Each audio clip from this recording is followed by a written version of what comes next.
Harka fuune akkam jirtu hordoftoota keenya kanneen Oromoo Samsung Grand hordoftan naguma keessanii nuti nagaadha. Hai hordoftoota keenya har'a koodiiwwan afran tokko kan bilbila smartphone hundarratti hojjetan ka wajjin fudhannee ilaalu ta'a jechuudha. Koodiiwwan afran kanneen kan namoonni yeroo baay'ee bilbila kallattiitiin nama hordofuu barbaadan yookiin nama ofirratti hidhuudhaaf yookiin ofirratti alafuudhaaf barbaadan kanneen itti fayyadamanidha. Koodiiwwan afran kanneen maal akka ta'anii fi akkamitti akka namni bilbila kallattiitiin bilbila namaa ofirratti hidhuu danda'u yookiin itti nama hordofuu danda'us tokko tokkoon isaanii fudhannee ka wajjin ilaalu ta'a jechuudha. Akkasuma egaa haala kanaan yoo tarii namni bilbila keenya irratti nu hordofuu isaa barre yookiin bilbila koodiiwwan kanneen namni nu hordofuu akka danda'u barreen booda akkamitti yoo namni kan hordofu ta'e akkamitti akka ofirraa itti balleessuu dandeenyus ka wajjin fudhannee ilaalu ta'a jechuudha. Marree osoo gara barnoota keenyaatiin darbine akkuma beekamu chaanala keenyarra galaatii yeroo takka kanneen hamma maatii keenyan ta'in yookiin har'a Oromoo Samsung haaraa taatan subscribe gootu jechuudha. Bifuma kanaan erga subscribe gootanii as mallattoo bell icon tanas yeroo takka afrachuu qaastanii akka notification isin seenuuf iddoo ol jirtu tanarra gootu. Akkasuma immoo chaanala keenya lammaffaas akkuma yeroo garaagaraatti isin beeksisaa turre chaanala keenya lammaffaa Ramee Online jedhama. Ramee Online jettanii erga bakka kanarratti barreessitanii search gootu jechuudha. Erga search gootanii as logo bareedaadhaan taa'e kana isa kanarratti yeroo takkaaf ni cuqaastu. Erga si haala saniin erga inni haala kanaan fuula kana qabatee isinii dhufe iddoo subscribe jettu tanarratti bifuma isa jalqabaatiin cuqaastu jechuudha. Yeroo gara barnoota keenya darbinu immoo mee koodiiwwan kunneen akkamitti akka itti fayyadamuu dandeenyuu fi yookiin yoo bilbila namaa ofirratti hidhuu barbaanne akkamitti akka hidhuu dandeenyuu fi akkasuma immoo akkaataa itti balleessuu dandeenyu ka wajjin ilaalu ta'a jechuudha. Nu faana bu'aa yeroo takka foon keessan irra galtu jechuudha. Erga foon keessan irra galtanii amma na faana bu'aa. Koodiin inni jalqabaa kan fudhannee ilaallu hojii yoo nama ofirratti bilbila namaa ofirratti hidhuudhaaf yookiin ofirratti alafuudhaaf feene yookiin bilbila nama tokko ofirratti hidhuudhaaf yoo barbaanne kan itti fayyadamnudha. Urjii yeroo lama erga gootanii lama tokko gootu ergasii urjii gootanii lakkoofsa abbaa barbaadanii sana galchitu jechuudha. Fakkeenyaaf lakkoofsuma kafeetan erga bifa kanaan koodii kana galchitanii lakkoofsa abbaa ofirratti hidhuu barbaaddu san galchitu. Mee nama fakkeenyaaf galchu.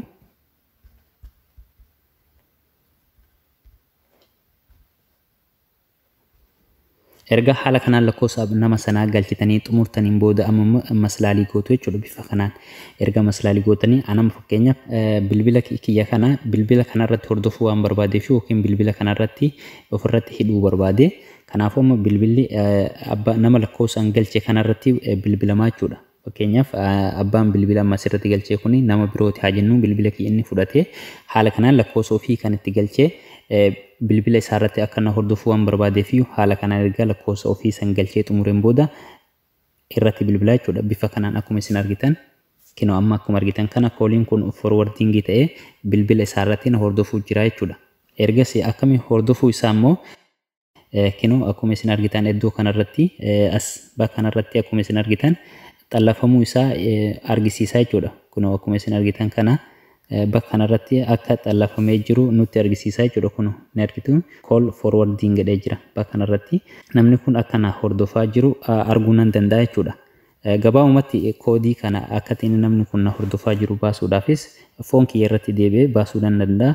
Urjii godhee maslaalii godhee lama tokko haala kanaan eenyu akka ta'e nama san eenyummaa isaa baruu dandeessu jechuudha. Haala kanaan urjii gootanii maslaal erga gootanii lama tokko gootanii maslaal gootanii eegasii irratti bilbiltu jechuudha. Amma kallattiidhaan eenyu akka isin hordofaa jiru isinii baasa. Kinoo akkuma isin argitan abbaan bilbila kana amma na hordofaa jira jechuudha. Garuu an kiyyaadha lamaanuyyuuti haala kanaan voisiidhaan faaksii akkasuma hundaanuu akkana na hordofuu jira jechuudha namni kun.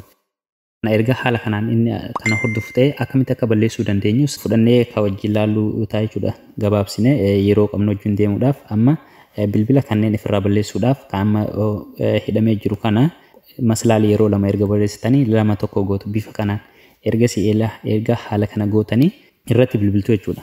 Gabaabumatti cancel ofirraa gootu jechuudha. Kinoo amma asirratti reefu call forwarding jedhu sun amma hin jiru jechuudha. Badeera koodiin inni jalqabaa isa kanaadha jechuudha. Inni lammataa urjii goone bifa kanaan urjii si'a lama erga goone jaha tokko goona jechuudha. haala kanaan erga jaha tokko goone akkuma isa jalqabaa sanatti amma lakkoofsa nama galchuu barbaannu san asiin itti aansinee barreessinaa jechuudha. Erga lakkoofsa nama sanii barreessinee xumurree maslaalii goonee xumura irratti nama hordofuu dandeenya jechuudha. Kan koodii kanaan hidhame koodii dhiifama waan tokko yookaan isin garsiisuu barbaadu kan bifa kanaan hidhame jaha tokkoon bifa kanaan kan hidhame kuni baay'ee badaadha. As fuula kanarratti forwarding ta'uu isaa bilbila kanaan namni sun hordofaa jiraachuu hin argitanii jechuudha. Kanaafiyyuu akkaataan itti beekuu dandeessan bifa kanaan laaluu dandeessu. Urjii gootanii maslaala erga gootanii jaha tokko gootu bifa kanaan akka namni sun hordofaa jiru koodii kanaanis laaluu qabdu jechuudha. Hunda isaatu afran isaatu itti galchanii check gochuun isinirraa eegamaa jechuudha. Ergasii haala kanaan erga xumurtanii urjii gootanii maslaal gootanii jaha takka gootanii xumurarra immoo haash yookiin maslaal kana galchitu ergasii irratti bilbiltu jechuudha. Bifa kanaan amma eenyu akka isin hordofaa jiru ni fidaa jechuudha. Kun waan amma fakkeenyaaf lakkoofsi kun na hordofuu jira jechuudha. Amma kana ofirraa balleessuudhaaf akkuma isiniin jedhe maslaal yeroo lama erga gootan jaha tokko gootu bifa kanaan maslaal gootu isa sanis kaansil goonaa jechuudha. Haala kanaan bifa kanaan amma kaansil godhee ofirraa hidheera yookiin balleesseera jechuudha. Amma na hordofuu jechuudha. Namni na hordofu karaa saniin hin jiruudha. Fakkeenyaaf mechee kaagoonu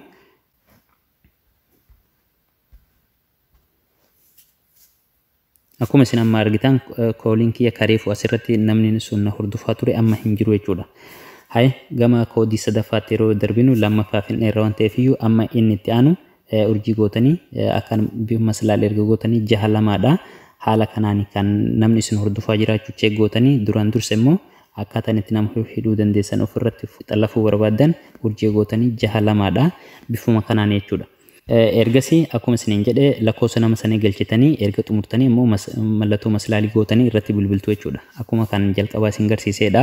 Kanas bifa kanaan bilbila namaa ifirratti hidhuu yookiin xallafuun ni danda'ama. Erga immoo akka koodii kanaanis namni isin hordofaa jiramoo hin jiru galchitanii ilaaluu qabdu jechuudha. Isas ilaaluudhaaf erga urjii barreessitanii maslaal gootu jaha lama gootu bifa kanaan. Ergasii as iddoo mallattoo haash tana yookiin maslaal tanatu irratti bilbiltu. Bifa kanaan amma fakkeenyaaf lakkoofsi kun na hordofaa jira jechuudha. Lakkoofsa kanas haala kanaan akka inni na hordofaa jiru ni argitu. Amma eenyu akka ta'ee fi eenyu akka na hordofuu nan beekaa jechuudha. Bifa kanaan namni kun amma sagaleedhaan voisiidhaan na hordofuu jira jechuudha. Bilbila kanarratti ni argituuni. Isaas ofirraa balleessuudhaaf mallattoo maslaalee erga bifa kanaan lama gootanii jaha lama gootu jechuudha. Salphaatti haaluma kanaan ofirraa kaansileetti gochuu dandeessu. Koodiiwwan kana sadi kaasnee wajjin ilaallee jirra. Inni itti aanu urjii gootanii erga maslaal gootanii jaha torba galchitu jechuudha. Bifa kanaan jaha torba gootu haala kanaan eenyu akka isin hordofaa jiru ni ilaaltu jechuudha. Nama fakkeenyaaf namni kallattii kanaan na hordofaa jiru hin jirudha jechuudha. Akkuma isin gartan amma bilbilli namni voisiidhaan daataadhaan faaksii akkasuma SMS na hordofuu waan hin jirreefu bifa kanaa yoo isinii fide voice not forwarded yoo jedhe namni isin hordofaa jiraachuu dhabuu argisiisaa jechuudha. Bifa kanaan not jedhu kana yoo qabaate bifa kanaan erga ifirraa balleessuudhaafis bifuma amma isiniin jedhe yoo namni isin hordofaa jiraate kanas maslaalee yeroo lama gootanii jaha torba gootu bifuma kanaan namni isin hordofaa jiraatas yoo ta'e ofirraa balleessuu dandeessu. Haala kanaan ofirraa balleessuu dandeessu. Wanti isinitti himu nama koodii kana kan urjii 21nis ta'e kan akkasuma 62 61 isin hidhee hundaayyuu urjii duraa san iddoo san ol jijjiirtanii haash yookiin maslaal kana lama gootan kan nama 21 isin hordofaa tures 62 61 67 yoo ta'e urjimaa fi maslaal kan boota ol jijjiirtanii ofirraa balleessuu dandeessu jechuudha. Fakkeenyaaf nama urjii bifa kanaan lama tokkoon haala kanaan isin hordofaa ture isin ammoo wanti gootan iddoo mallattoo urjii duraa tanas maslaal gootu lamaan duubaa kanas maslaal gootanii ofirraa balleessuu dandeessu jechuudha. Fakkeenyaaf bifa kanaan haala kanaan ofirraa balleessitu. Kan jaha lamaas bifuma kanaanii ammoo hunda isaa bakka tokkotti walitti qabdanii ofirraa balleessuudhaaf haash si'a lama gootu ergasii duwwaa si'a lama erga barreessitanii lama gootu bifa kanaanii ergasii maslaal gootu koodii kanaan bilbila namni isin hordofaa jiru guutumaan guututti ofirraa balleessuu dandeessu jechuudha. Bifa kanaan akkuma isin argitan bilbilli kun amma call forwarding kun inni hunduu bakka tokkotti ofirraa kaansil yookiin ofirraa cufuu dandeenya jechuudha. barnoonni keenya kan har'aaf qabannee isiniif dhiyaannee kan hamammaan hordofaa turtanidha. Akka isinitti tolu akkasumas akka waa hedduurraa barattan abdii qabna. Maarree chaanala keenya kan haaraa taatan subscribe godhaa. Viidiyoowwan baay'een chaanala keenya jalatti barnoota teekinooloojii wajjin wal qabatan hedduu barsiisnee jira. Chaanala keenya subscribe gochuudhaan viidiyoo dabalataa hedduu argachuu dandeessu. Akkasuma yaadas ta'ee qe'ee qabdanis gaafii qabdanis koomentii irra nuuf kaa'aa. Deebiidhaaf immoo nu eegaa isiniin jenna. Barnoota birootiin hamma walitti deebinutti nagaan isiniin jecha waan daawwattaniifis galatooma horaa bulaa.